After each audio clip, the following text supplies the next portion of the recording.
secangkir pengharapan untuk mengawali hari ini. Renungan pagi 21 Mei. Jemaat jalan yang tepat. 1 Korintus 16 ayat yang ke-19. Salam kepadamu dari jemaat-jemaat di Asia Kecil. Aquila, Priscilla, dan jemaat di rumah mereka menyampaikan berlimpah-limpah salam kepadamu.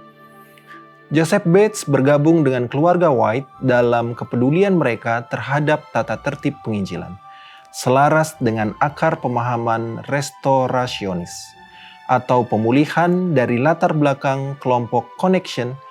Bates mengklaim bahwa peraturan gereja berdasarkan Alkitab harus dipulihkan sebelum kedatangan Kristus yang kedua.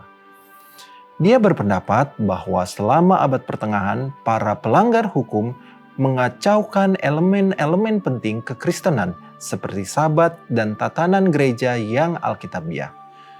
Tuhan telah menggunakan kelompok Advent hari Sabat untuk memulihkan hari ketujuh dan sangat jelas dalam benaknya bahwa Tuhan akan menggunakan para pemelihara hukum sebagai instrumen untuk memulihkan gereja yang mulia yang tidak bercacat celah.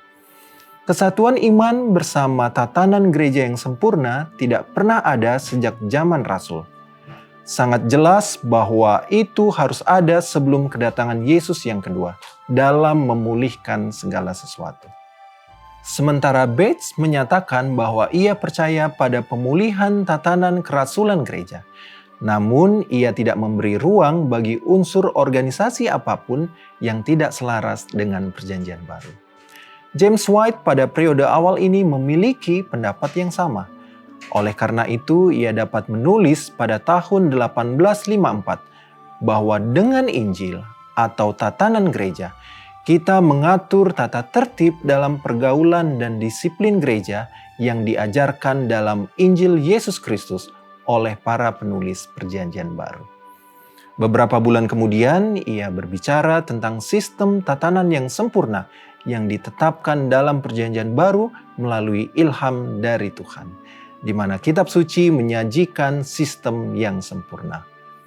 White, Bates, dan yang lainnya cukup yakin bahwa setiap aspek tata tertib gereja haruslah sesuai dengan yang dijabarkan secara eksplisit dalam Alkitab.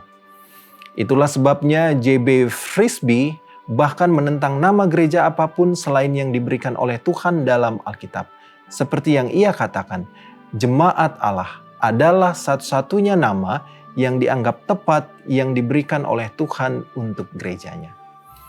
Dengan pandangan yang sangat harafiah itu, tidaklah mengherankan melihat para pemimpin Advent mula-mula membahas tugas diaken dan penatua sebagaimana yang ditetapkan oleh Paulus, tetapi agak membingungkan melihat mereka mendefinisikan gereja sebagai kumpulan dari orang-orang percaya yang khusus. Mengingat implikasi dari kisah para rasul 15 dan fungsi Paulus dan rekan-rekannya sebagai pengawas. Tetapi memang begitulah adanya. Jemaat adalah struktur yang disukai oleh para penganut Sabat pada pertengahan tahun 1850-an. Terima kasih Tuhan untuk jemaat-jemaat lokal kami.